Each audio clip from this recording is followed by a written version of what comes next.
Welcome to Impact Stories on AAU TV. AAU TV, the voice of higher education in Africa.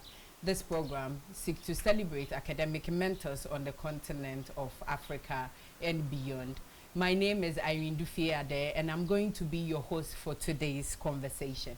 My guest for today is Mr. Paul Effah, who is an international consultant facilitating training of university leaders and managers of Africa universities. He's also the current president of Radford University. In case you just tune in, we are going for a quick break, and when we come back, we'll start with our conversation. Do stay tuned.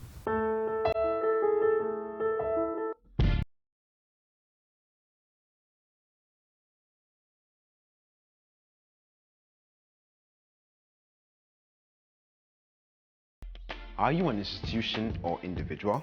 Do you intend to organize a memorable event to be archived for future reference? Then look no further than AAU Studios, because it's your best bet with our spacious studio and state-of-the-art media equipment such as 4K Panasonic video cameras, KinoFlow lights, assorted microphones, live streaming equipment, among others.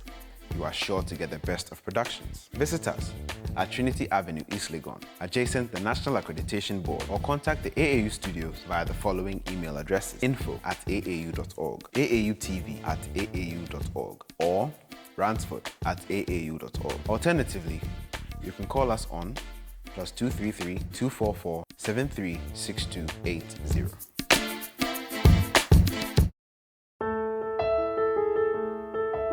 Welcome back. In case you just tune in, this is Impact Stories on AAU TV, and my guest for today is Mr. Paul Effah. Thank you, Paul, for joining us today. It's a pleasure, and it's been a while. I met you in Kenya, and then now we are here. How are you doing, and how have you been since we are all home and locked down from COVID? Let me begin by thanking AAU TV for having me on your program. I'm fine, but I have to go to work. Right. At Radford, the final years are in the university, currently writing their examinations, so we have to go to work. Yeah. So how has it impacted the university overall? In terms of academics, in terms of, let's say, admissions and then all of that? How has COVID impacted Radford University? Well, generally, I would say like other private universities, we have a number of difficulties. I'll call them challenges. The fact that since we are not seeing the students face to face, it's not been easy to collect fees. Right. And it's out of the fees that we are able to pay staff salaries. So it has been difficult in that respect. In terms of academic work, we use Zoom and Google Class to teach the students from first year to third year. The final years are here. So we are managing. It looks as if we will have to intensify the online teaching because COVID will be with us for some time. Yeah. So, Mr. Effah, we know, for those of us who know you very well, we know you are an international consultant. You're also a facilitator. But we want to know how you got there. And so you would take us back to your upbringing, where you were born, your family at that time, and maybe memories of the past that you had at where you were born. I am 70 years old.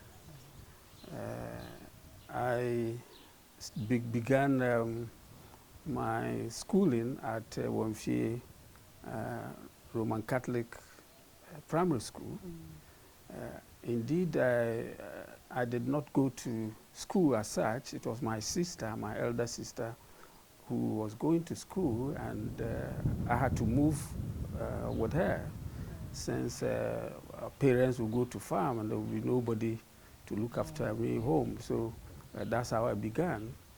Happily, when she was going to the next class, I decided to join her also in the next class. Right. And the teachers allowed me. So that's how I continued. In our time, it was difficult. There was only one middle school in town, and so the whole neighborhood, when we were in P6, would go and write an examination, and then they would pick the batch that they would take. That was the Presby Middle School. So for us, that was a very important examination, even more important than your middle school even certificate examination, because you had to compete.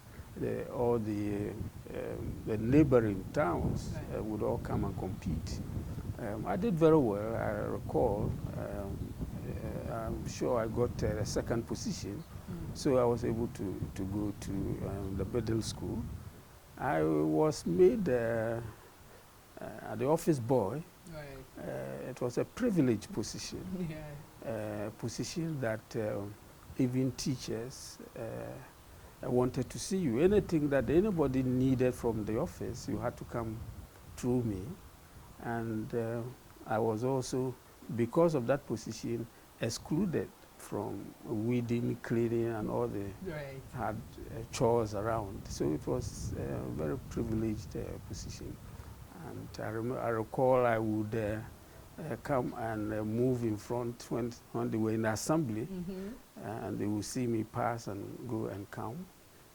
So it was when 1965 I completed middle school even certificate. I passed, I wrote common entrance and passed. Unfortunately, I wasn't able to go to secondary school. Why was that?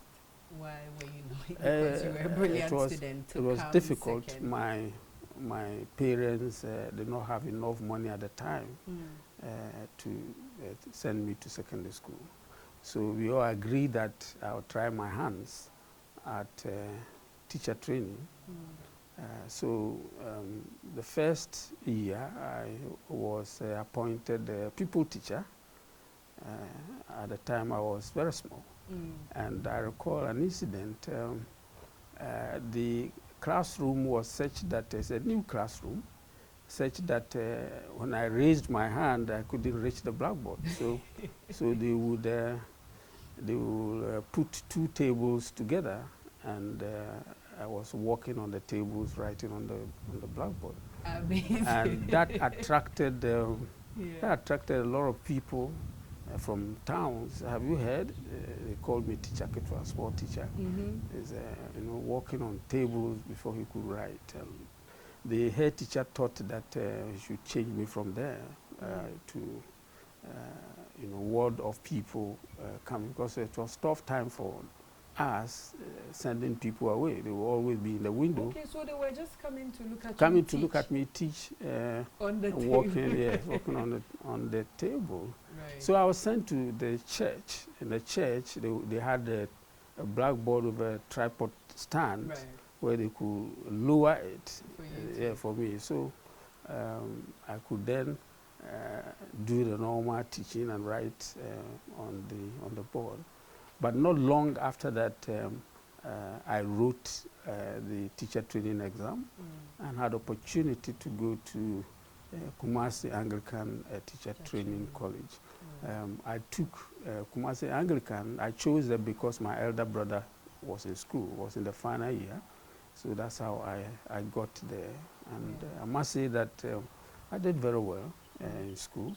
I think the second year, I was the best student, and was captured and put in the papers, in the dailies, and I remember at the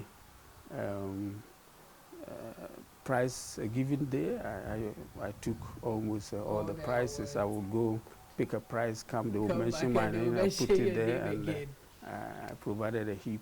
So it was exciting in the teacher training college.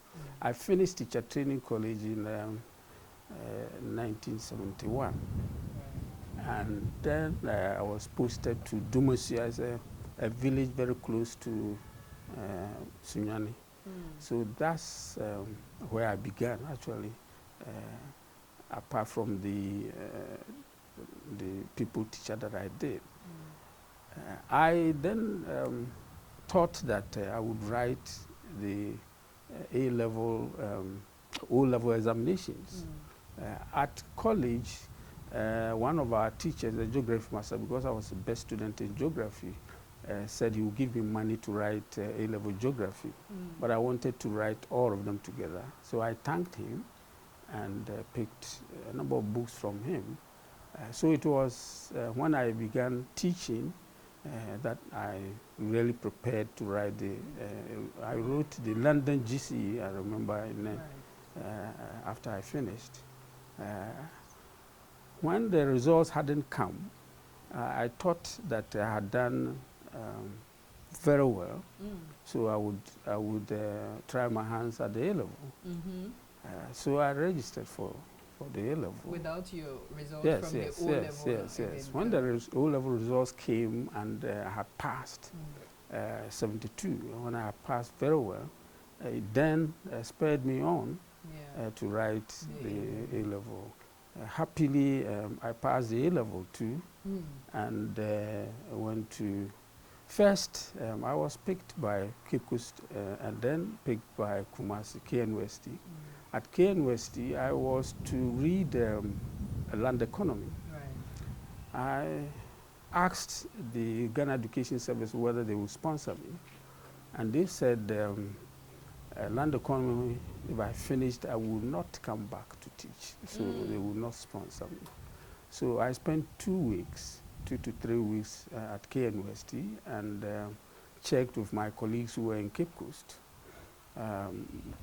how far they had gone. They said, oh, they hadn't gone too far. So I packed my things, told the dean that I would not be able to continue. And we were only 10 Ghanaians and 2 Nigerians doing that program at the time. That was 73. So I left and went to Cape Coast. So what was the difference between KNUST and then Cape Coast? Were they going to assist you in some of the payments that you were not able to make? Because I was a teacher at Cape Coast University, the teachers were given allowance. You would be given study leave with pay, in which case you would continue to get your salary. So Cape Coast, I read education, economics, and geography, and I was paid every month. I had so that's how I had my salary every month, and that's how I survived. Yes. So I finished Cape Coast in 1976, and I was posted to Ofurupanyi Secondary School to do my national service. So I was in there. I taught economics and geography to Form 5 and A-level students. During the course of the year, I saw an advert. IPS was advertising for economics teachers.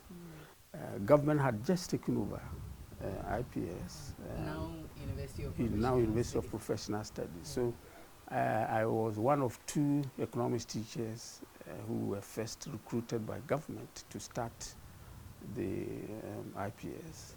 So that's how I got to IPS.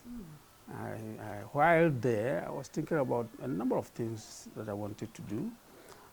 It was a professional institution, so I was thinking about becoming an accountant, several other things, going into the banking sector.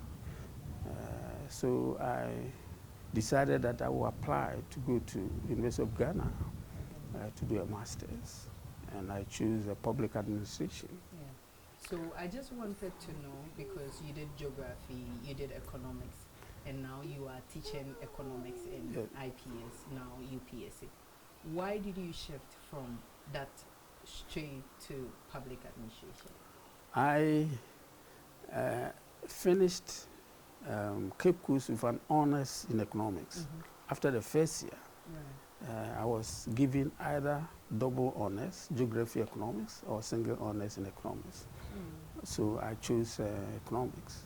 So I completed Cape Coast with economics, honors degree in economics. And that was why I was teaching, and I had done geography up to the first year university. So I was teaching both geography and economics. At the master's level, I was looking at a number of areas. One of the things I did was agriculture economics at the final year, and money and banking. You know, so I was looking at all the options, and I felt that I would go into public administration. I did public finance, and I saw that I would have opportunity to do public finance again at the master's level. So that encouraged was one of my best papers. So I thought that I should just continue with the public finance as part of the public administration program. So I was given admission to Legon. I did not stop teaching at IPS. I wanted to combine the two, and it was not easy. Those days, it was not easy getting transport. You know, from IPS there was a bush path, and we walked through and get to Legon. One day I had an incident.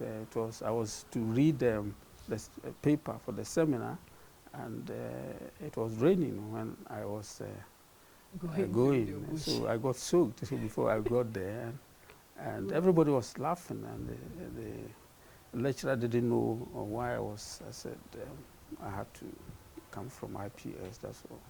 Nevertheless, I did my work. Yes. So I finished. I was one of two people, the first to finish the master's program. If you have heard about Professor Greenstreet, the man, not the woman, was my supervisor. And he liked me a lot. And when I finished, he asked that I should come and teach. But at the business school? Yes, at the business school. I actually did some part-time teaching there when I finished my master's. But before I finished, something interesting happened. I wrote my thesis on First Ghana Building Society, and they wanted to take me as a deputy manager. But something interesting happened. The University of Ghana, the registrar, wrote to me very interesting letter that from time to time the university looks around for people with potential to invite to work in the administration, and that the university was interested in working with me in the administration, and that if I was interested, I should go and talk to the registrar. So it was a very beautiful weather that day. I couldn't resist. So I went and spoke to him, and he said, young man, if you want money, this is not your place. If you want knowledge, this is your place. Go and think about it. Come back in a week's time and give me your response. So I went back, reflected all the various options. I had been invited for a job at National Cash Registrar, NCR, the bank, First Ghana Building Society, and the teaching career. And finally, you had all those opportunities. Yes, all those opportunities, and finally decided to go to Legon. And we are here struggling to even get to one. Those days, you depending upon, for example, it was far later that I got to know how I was selected. Actually, two of us were invited. They would look through your background, do a search, write to wherever you have been. They wrote to Professor Greenstreet, they wrote to Cape Coast University, they wrote to Mensa Saba Hall, because I was attached to Mensa Saba Hall, every place. And they wrote to IPS, and they got responses. Later on, because I was head of administration personnel at Legon, I had access to all that, so I got to know. So they did thorough search, and it was after that I was invited. And so that's how come I got into university administration. This is Impact Stories on AAU TV. We'll go for a quick break, and when we come back, we'll continue our conversation with Dr. Paul Effah. Do stay tuned.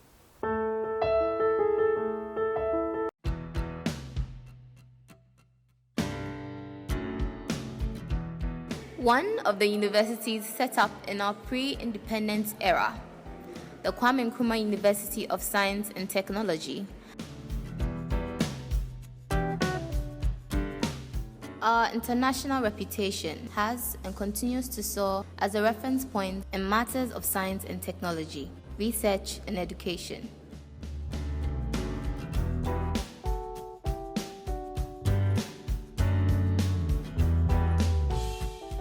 We believe that the future belongs to those who have sound technology acumen. I love USD. I love KNUST.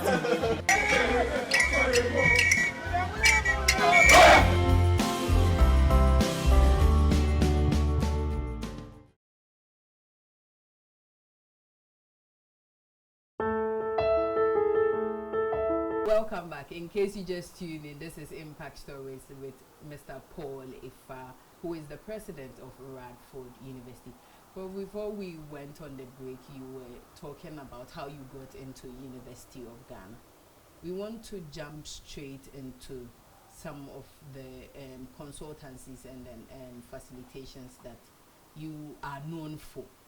And so, can you walk us through how you started with your trainings of university leaders, which everyone, I think, across Africa would know about?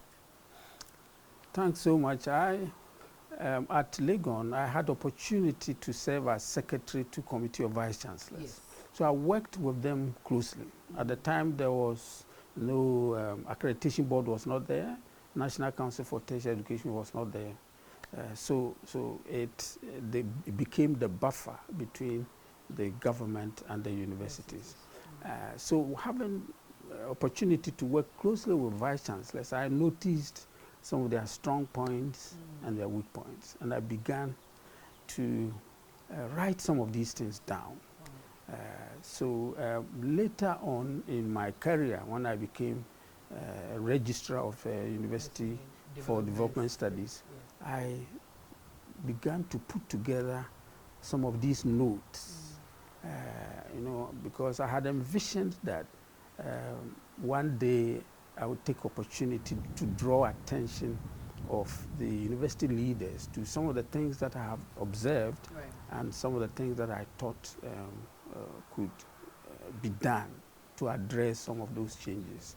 Fortunately, I had opportunity as the executive secretary from UDS. I applied and got the job as executive secretary of the National Council for Tertiary Education. And there I had opportunity to do what I had dreamed about. So the first thing that I thought I would do would be to come up with a program that the National Council for Tertiary Education will do to train university leaders and the councils. So the first thing was to write a book on governance.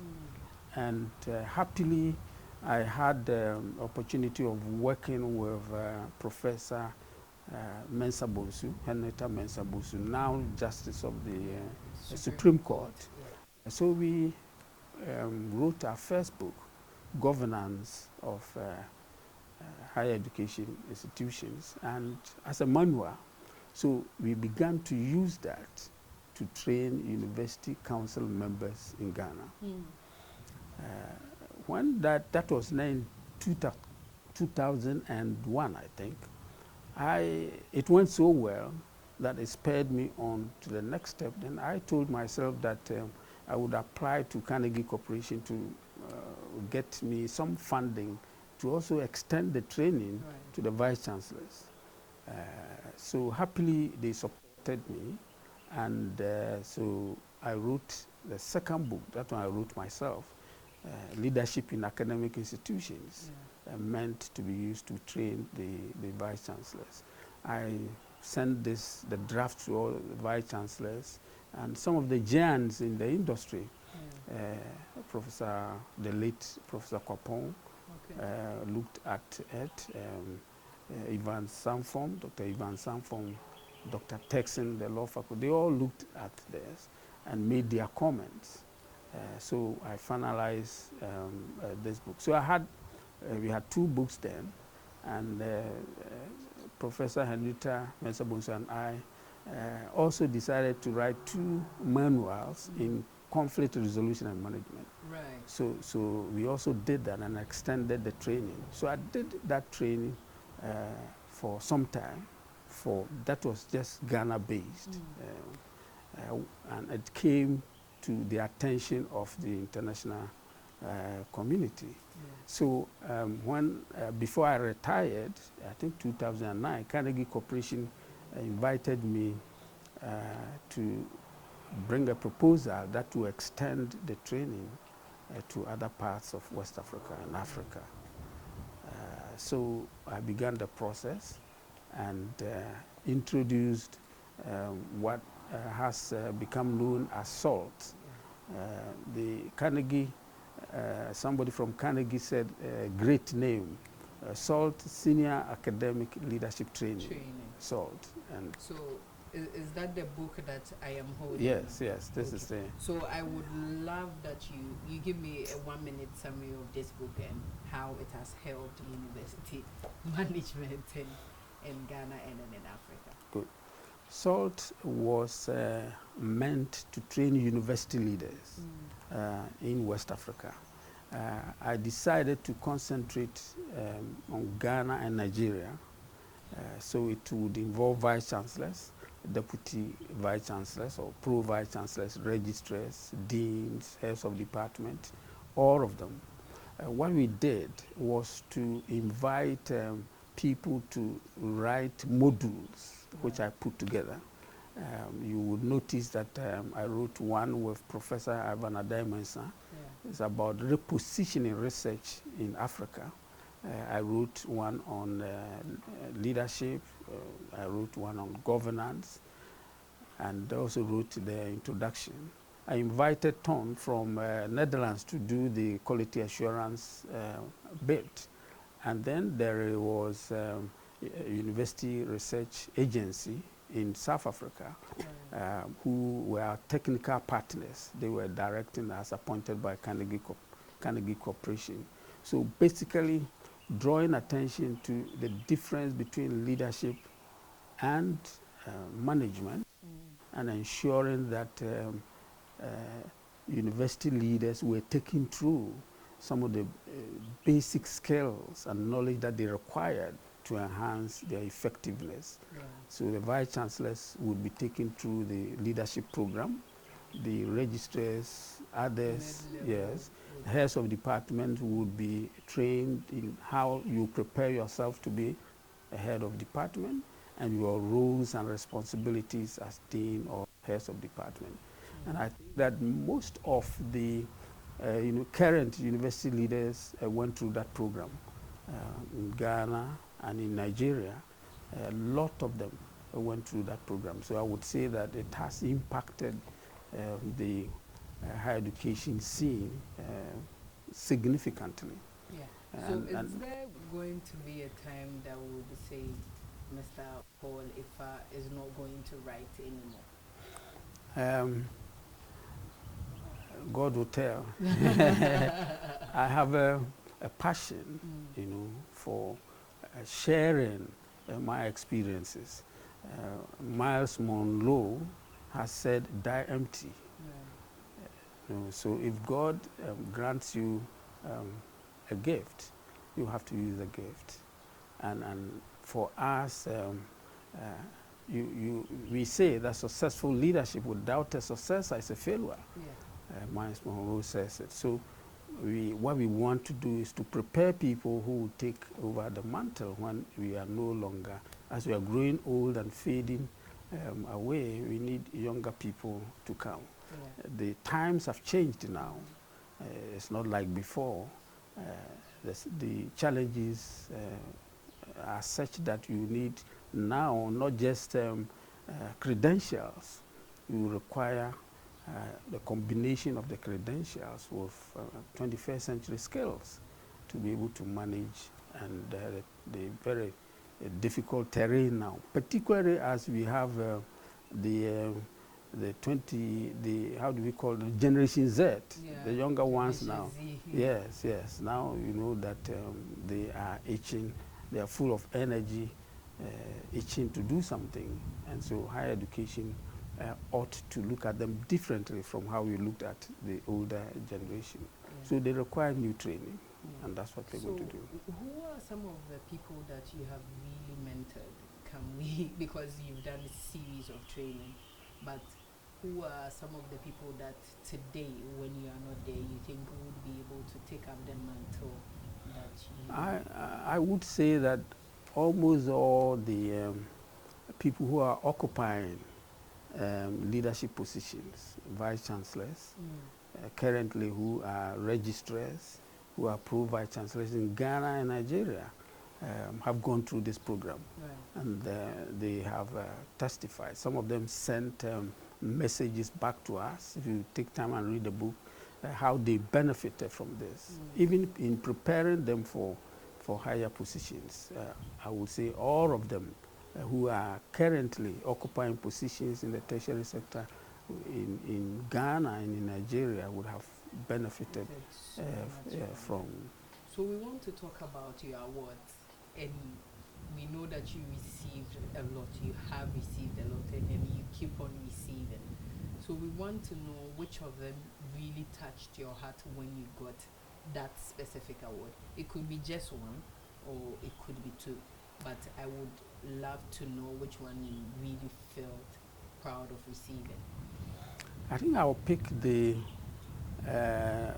KNUST one, the Doctor of Letters. It came as a surprise to me for them to notice. I mean, you never know that people are watching, and for them to think that I had made a significant contribution to scholarship, to research that have become resource material for training people in higher education and training managers. I thought that really touched me. As you know, in economics, the first thing, if you are thirsty, the first drop that gets into your tongue, you put a very high premium on it. So that one touched. And then subsequently, TAQA, you might give me a DSc, honoris causa, and UDS, I had served as a registrar before, so I was not surprised. But the others, I was surprised. Yeah. So we want to talk about your family, which is your personal life.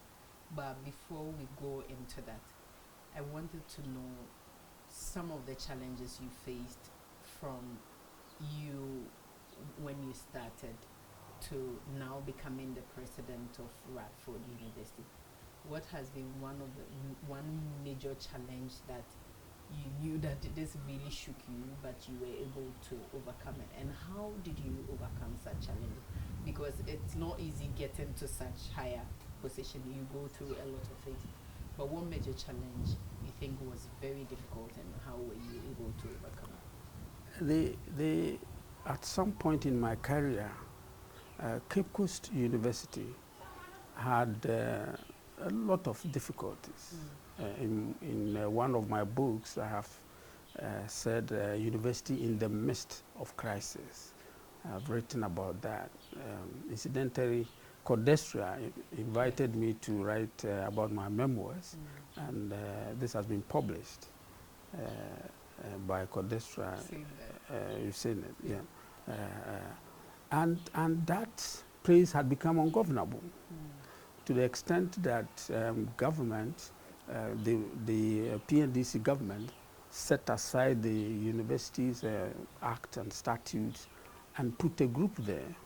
This group, chaired by Professor Austin Tete, Mata Tamakru and Suku, and I was the secretary. Very difficult job to go and, as it were, bring back the university to normalcy. It was a very challenging job. So there was no council, there was no academic board, there was nothing, and it was just the three of them with me as secretary, managing for 1.5 years, and to appoint a new vice chancellor.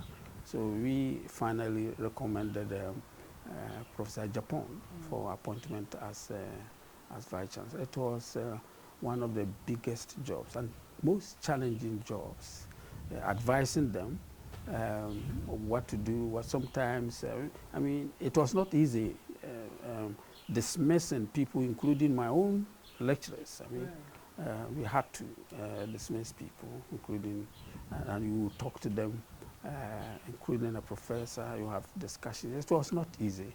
It was not an easy job at all. There were instances where people had claimed some qualification they didn't have, and we had to investigate their background. I had to write every university where people attended to check on their background. Very difficult job, but thank God we were able to do that job. It was a very difficult job. So we want to know about you. We want to know about your family. We want to know who your wife is, who your kids are, and how did you even meet your wife? I mentioned that after teacher training college, I went to Dumasia to teach. And normally, one of the privileges in a place where you go and teach, if you are single, is to pick somebody. So there was somebody I saw, and I had left and gone. And it was when I completed later that I came back to marry this person. She has recently retired as a professional, principal nursing officer. She will be completing, she was given contract, and she will be finishing that contract. What is her name? Her name is Esther. Esther. We had 3 children. Regrettably, we lost one who was in the 3rd year at the University of Ghana. So we have 2 now. A boy a man, I would say it's a man. You've just seen him, who finished, very proud of him. He finished electrical engineering, first class at KNUST. I sent him to Manchester to do a master's, and he got married, and he's back teaching at Ghana Technology University College, and also helping me to manage this center. And we have a daughter who is a pharmacist. She also finished KNUST. She's a pharmacist, working at Legon, a new medical center there. Right. So we want to know you are 70 years, and when we look at you, you are so fit. How do you keep fit? How do you maintain your structure, how you are? Because you go about like you're not even 70. I'll give you 50 at most. Well, when you get to my level, you feel it in the bones. You feel it in the bones. But you know, one thing I would say is that you don't have to do anything in excess. You know, in life, Moderation. Yes, and you should. The mental ability is important. You shouldn't over-exercise your brain, but at least you should keep it active.